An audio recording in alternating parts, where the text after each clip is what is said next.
आपका सवाल है, पानी पीने वाला एक गिलास 14 सेंटीमीटर ऊंचाई वाला एक शंकु के छिन्नक के रूप में है।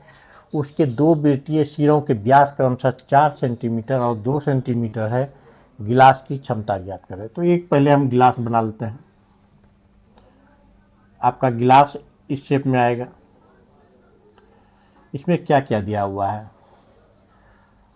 व्यास, ये व्यास है, ये 4 सेंटीमीटर है, और ये आपका 2 सेंटीमीटर है। तो इसका क्षमता निकालना है। और कुछ दिया हुआ है इसमें, देखिए क्या दिया हुआ है। ये ऊंचाई है 14 सेंटीमीटर। तो ये इसका क्षमता निकालना है। तो चलिए निकालते हैं। एच यहाँ दिया हुआ है 14 सेंटीमीटर। अब R1, तो R1 इक्वल टू हो जाएगा D1/2। पहला व्यास है 4/2, 2 से कैंसिल हो जाएगा, इक्वल टू 2 सेंटीमीटर। अब दूसरा व्यास निकालते हैं।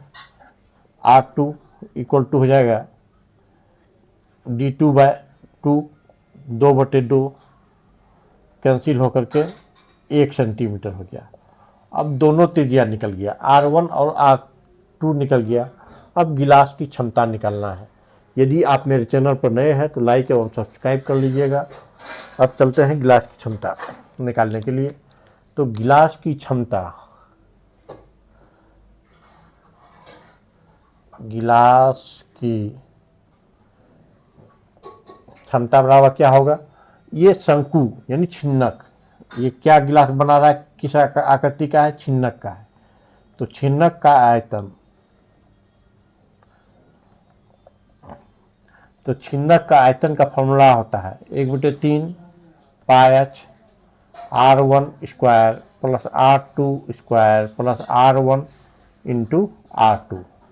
ये फॉर्मूला होता है। अब इस फॉर्मूला पे हम इसको पुट करते हैं वैल्यू।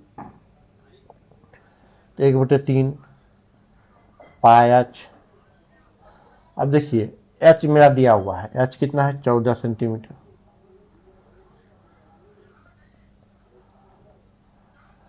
R1 है 2, तो 2 का स्क्वायर प्लस R2 1 का स्क्वायर प्लस 2 गुना 1, इतना आएगा।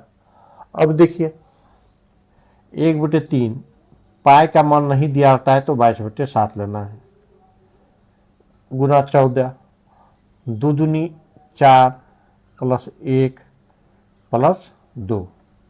अब इसको कैलकुलेट करते हैं तो कितना आता है मेरा? ये 7 दूनी 14, तो आ गया 22/3 गुना 2 गुना, अब 4 1 5 2 7। और देखिए कुछ आ रहा है? नहीं आ रहा है। तो अब क्या करेंगे? इसको गुना कर देंगे। गुना करने के बाद कितना आता है ये देखिए। तो 22 7 दूनी 14, 14 दूनी 28 का 8, बाकी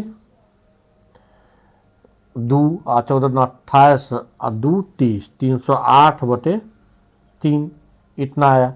इसको पूर्णांक में लाते हैं तो इतना पूर्णांक 2/3 सेंटीमीटर क्यूब।